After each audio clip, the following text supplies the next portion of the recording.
너희는 그리스도의 몸이요 지체의 각 부분이라. 우리가 함께 읽은 본문 말씀의 마지막 구절입니다.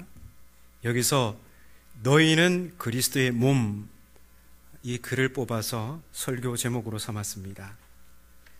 자, 너희는 그리스도의 몸이요 에서 너희는 1900 수십 년 전에 사도 바울이 세운 고린도 교회 신자들을 가리킵니다.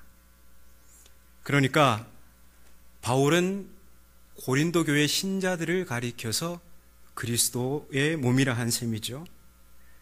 그런데 고린도 교회만 그리스도의 몸인 것은 아닙니다. 이 땅의 모든 교회가 그리스도의 몸입니다. 그래서 오늘 우리 지좌교회도 그리스도의 몸인 것입니다. 그런데 여러분, 교회가 그리스도의 몸이라니 이 도대체 무슨 뜻일까요? 이것은 그 옛날 예수께서 유대 땅에 사셨을 때 사람들이 예수님을 직접 눈으로 보고 그분의 말씀을 직접 귀로 듣고 그분의 눈빛과 그분의 입술과 행동 가운데 나타나는 그분의 마음을 온몸으로 느낀 것처럼 오늘 우리 이웃들이 예수님을 보고 듣고 느끼도록 이 세상에 세워진 것이 교회라는 뜻입니다. 우린 더 이상 예수님을 눈으로 볼 수 없잖아요. 우리의 이웃들이 예수님을 눈으로 볼 수 없잖아요. 바로 우리의 모습을 통해서 예수님을 보도록 이 땅에 세워진 것이 교회라는 뜻입니다. 예수 그리스도를 이 세상에 드러내는 것, 이것이 바로 교회가 그리스도의 몸으로 이 세상에 존재하는 이유입니다. 그러므로 교회의 목적은 교회 자체에 있지 않고 눈에 보이지 않는 예수 그리스도를 이 세상에 드러내는 데 있습니다. 사람 수가 많지 않아도, 건물이 신통치 않아도, 교인들 가운데 번듯한 인물이 없어도, 교역자들이 그리 유명하지 않아도 그 교회에 들어오면 그 교회 교인들과 사귀게 되면 어쩐지 예수님이 그 가운데 살아계신 듯한 그런 느낌이 드는 교회, 그런 마음이 드는 교회, 이런 교회야말로 그리스도의 몸인 참 교회입니다. 이와 같이 우리가 스스로를 그리스도의 몸이라고 여긴다면 저마다 세움받은 자리에서 예수 그리스도를 드러내 보이는데 힘쓰지 않을 수가 없는 것입니다. 우리 27절 오늘 본문 마지막 절인데요, 이 뒷부분을 보면요, 너희는 지체의 각 부분이라 이렇게 말씀하죠. 지체란 우리가 잘 알듯이 우리 몸을 이루는 손발, 다리, 눈, 코, 귀 따위를 가리킵니다. 이러한 각각의 지체가 한 몸을 이루듯이 신자인 우리 한 사람 한 사람은 출신 배경이나 사회적 지위에 상관없이 모두 그리스도의 몸의 한 부분입니다. 예수 믿는 첫 순간부터 우리 각자는 주님의 교회의 한 부분의 노릇을 해야 합니다. 이것은 무엇을 의미할까요? 우리가 이제는 주님에게서 또는 교회를 통해서 무엇을 받기만 하려는 사람들이 아니라 우리 쪽에서 주님을 위해, 교회 공동체를 위해 무엇을 해보려는 사람됨을 뜻하는 것입니다. 여러분, 예수님은 하지 못할 일이 없으세요. 전능하신 분이죠. 그런데도 예수님은 이 세상을 살리는 일을 하실 때에 마치 무엇이 모자라는 분처럼 우리 믿는 사람들에게 당신의 눈이 되고 코가 되고 귀, 입, 손, 발이 되어달라고 부탁하십니다. 예수님은 우리가 없더라도 인류 구원의 위대한 사업을 하실 수 있는데도 그 일을 구태여 우리들에게 맡기셔서 우리를 통해서만 그 일을 이루려고 하십니다.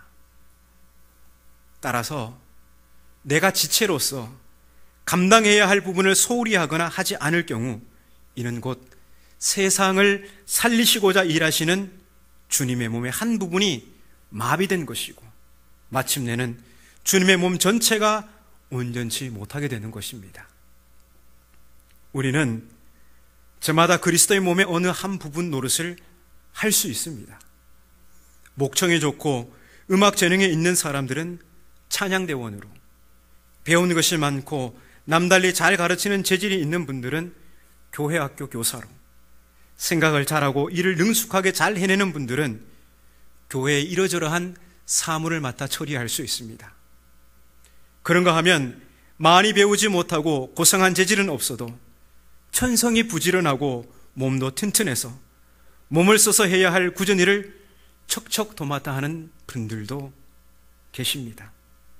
연로하신 분들 중에는 무엇이라도 보탬이 되시려고 같이 지체된 교우들의 이름을 낱낱이 불러가면서 하나님께 그들을 위해서 간절히 기도하심으로써 교회의 지체된 본분을 감당하기도 합니다.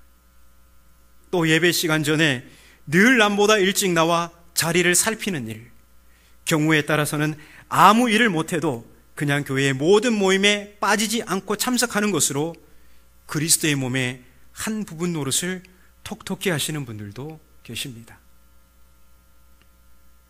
여러분, 그리스도의 몸인 교회는 교역자들이나 몇몇 훌륭하신 분들로만 움직일 수는 없습니다.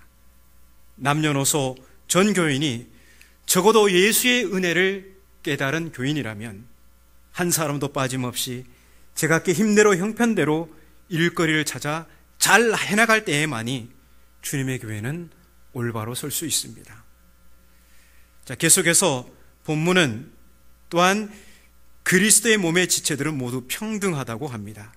우리 14절부터 21절까지 말씀이 이를 잘 말해주고 있는데요. 한 번 더 읽어볼까요? 같이 14절부터 21절까지 말씀입니다. 함께 읽겠습니다. 몸은 한 지체뿐만 아니요 여럿이니 만일 발이 이르되 나는 손이 아니니 몸에 붙지 아니하였다 할지라도 이로써 몸에 붙지 아니한 것이 아니요 또 귀가 이르되 나는 눈이 아니니 몸에 붙지 아니하였다 할지라도 이로써 몸에 붙지 아니한 것이 아니니 만일 온 몸이 눈이면 듣는 곳은 어디며 온 몸이 듣는 곳이면 냄새 맡는 곳은 어디냐. 그러나 이제 하나님이 그 원하시는 대로 지체를 각각 몸에 두셨으니 만일 다 한 지체뿐이면 몸은 어디냐. 이제 지체는 많으나 몸은 하나라. 눈이 손들어 내가 너를 쓸데없다 하거나 또한 머리가 발들어 내가 너를 쓸데없다 하지 못하리라. 아멘. 여러분은 여러분 지체 중에서 특별히 매력적이고 마음에 드는 부분이 혹시 있으십니까? 나는 눈이 예쁘고 눈이 매력적이라고 해서 눈만 좋고 나머지 다 부분은 쓸모없다 하면 어떻게 되겠습니까? 너도 다 눈이 예쁘니까 눈 너 여기 가서도 좀 붙었으면 좋겠다. 여기도 눈이 달렸으면 좋겠다. 여기도 눈이 달렸으면 좋겠다. 이상하겠죠? 각각의 지체는 다 쓸모가 있어서 모두가 그게 없으면 안 되기 때문에 하나님께서 주신 거죠. 발이라고 해서 손보다 천하지 않습니다. 귀라고 해서 눈보다 못하지 않습니다. 눈이 스스로를 높이 보아 손을 깔보거나 머리가 발을 깔볼 수 없습니다.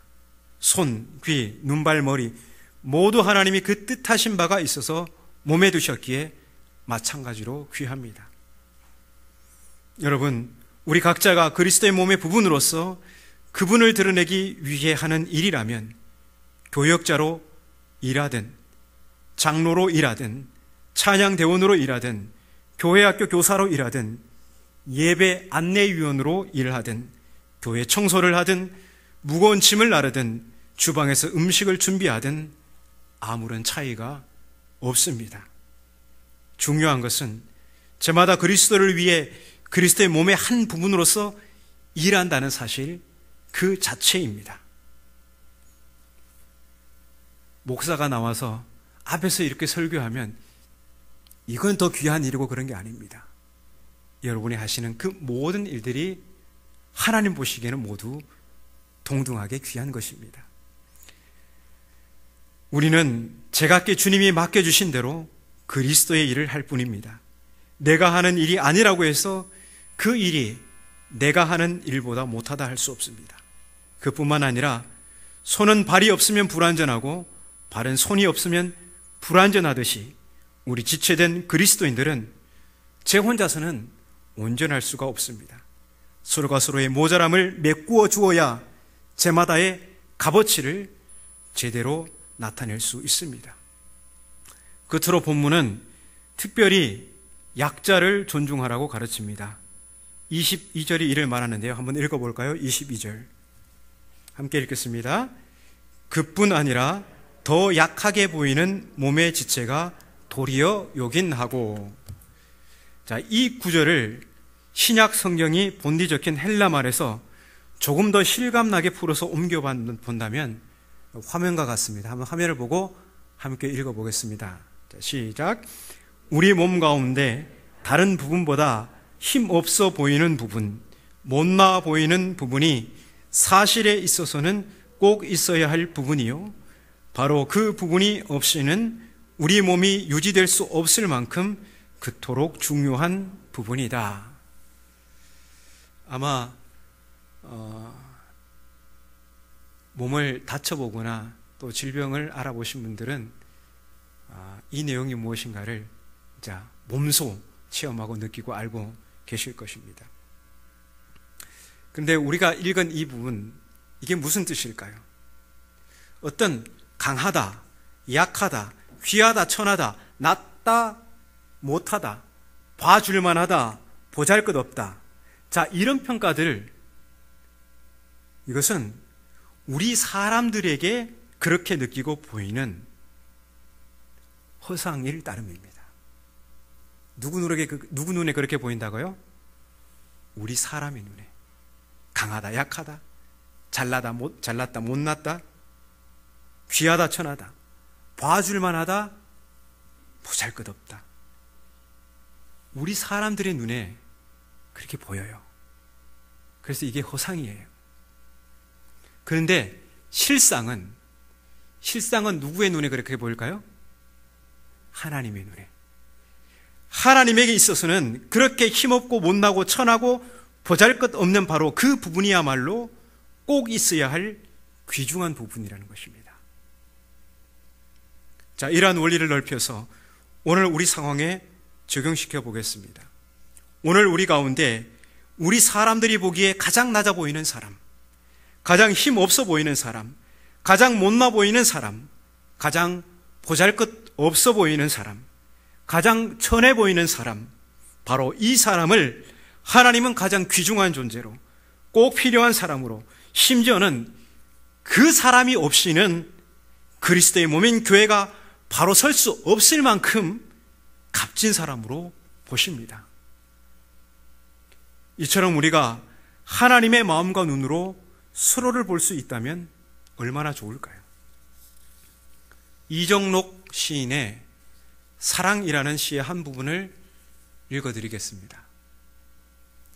편애가 진짜 사랑이여, 논바닥에 비료를 뿌릴 때에도 검지와 장지를 풀었다 조였다. 못난 벼 포기에다 거름을 더 주지. 그래야 고른 들판이 되걸람.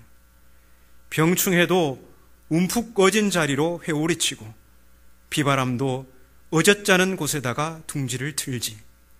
가지치기나 속가내기도 같은 이치여.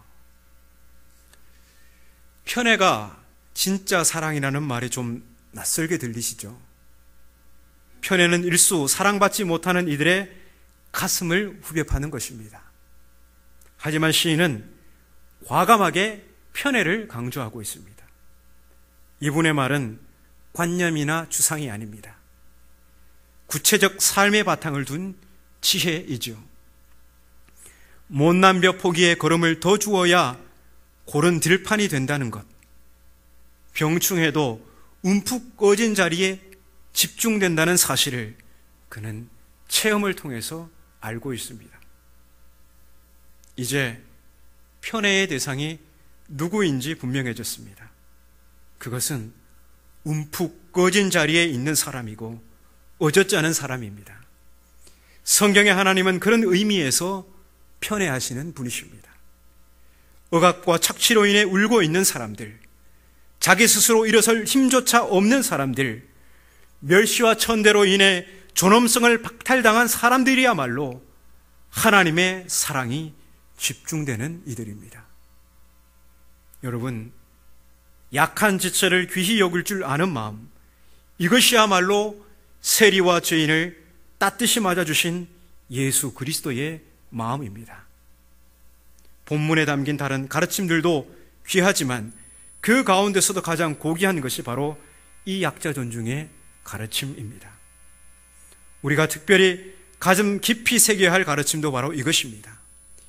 힘이 있어야 살아남고 힘이 없으면 인정사정 볼 것 없이 내리누르고 짓밟는 오늘 자유경쟁 사회의 원리를 우리가 생명의 말씀으로 읽는 성경은 정면으로 거부하고 있습니다. 그런데 여러분, 매우 안타깝게도 오늘 우리 교회들의 형편을 살펴보면 이러한 성경의 기본 정신이 많이 사라져가고 있음을 느낌을 받습니다.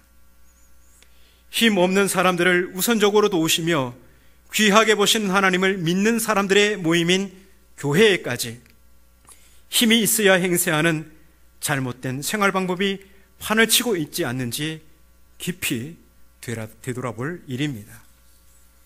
교회의 규모가 적고 교세가 약할 때는 교인 한 사람 한 사람을 하나님 모시듯 하다가도 교회가 하나님의 은혜로 자라나서 웬만큼 커지면 그때부터는 힘 없는 교인들은 무시되고 힘있고 똑똑해 보이는 교인들과 재직들을 중심으로 교회가 돌아가기 쉽습니다.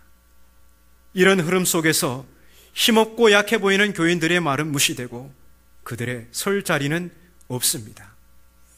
여러분, 약자 존중, 그 가르침의 밑바닥에는 일보다 사람을 더 귀하게 보는 정신이 깔려 있습니다. 우리 모두는 지체로서 제 역할이 있습니다. 그래서 저마다 자기 할 일을 잘 해야 합니다. 그러나 어떠한 사정으로 그 맡은 일을 잘 하지 못한다 하더라도 그 사람 자체가 귀함을 잊지 말아야 합니다. 여러분, 일 못한다고 해서 말할 수 없는 상황 가운데 처해 있어서 일을 못하는 분들이 있지 않습니까? 너무 타박하지 마십시오. 그 사람 귀함을 우리는 먼저 기억해야 합니다. 그리고 한 지체가 어떤 문제가 있어 제 역할을 못할 때에는 다른 지체들이 그 짐을 나눠줘야 합니다. 우리가 사는 이 사회는 기능이나 실적을 중시합니다. 그래서 어떤 사람을 볼 때 그 사람 자체보다는 그 사람이 무슨 일을 얼마나 했느냐, 또 앞으로 얼마나 할 수 있느냐를 먼저 따집니다. 그러다 보니 사람 자체도 하나의 상품이나 기계처럼 값을 매기게 되어 사람이 사람으로 대접받지 못하는 경우가 잦아졌습니다. 하지만 여러분, 기독교는 하나님 때문에 무엇보다도 사람을 값지게 보는 종교입니다. 교회력은 오늘이 신년입니다. 대림절은 교회력의 시작입니다. 2020년도 한 해 코로나19로 인해 여러 가지 혼란이 있었지만 그럼에도 각자의 위치에서 그리스도의 몸의 한 부분으로 묵묵히 애쓰고 수고한 분들을 주님께서 기억해 주시기를 바랍니다. 또한 예수님의 마음과 눈으로 약한 자들을 귀하게 여겨 그들의 손을 붙들어 세우며 그들의 마음을 위로하고 격려한 분들을 주님께서 은혜 베풀어 주시기를 바랍니다. 제가 지자교회 부임해서 이 교회에 와서 업무를 볼 때 정말 많은 분들이 헌신하고 수고하고 애쓰시는 모습을 보았습니다. 정말 존경하는 마음이 마음속 깊이에서 우러나오고, 제 자신이 부끄러울 정도로 그런 분들이 참 많았습니다. 그런데 한 가지 아쉬운 부분이 있었어요. 토요일 날 교회 청소를 하시잖아요. 우리 본당이 얼마나 넓습니까? 엄청나게 많은 분들이 이렇게 앉을 수 있도록 큰 예배당인데, 이 예배당 청소하실 때 한 분, 어떨 때는 한 분, 어떨 때는 두 분, 정말 많으면 세 분이 오셔서 이 넓은 예배당을 청소하시더라고요.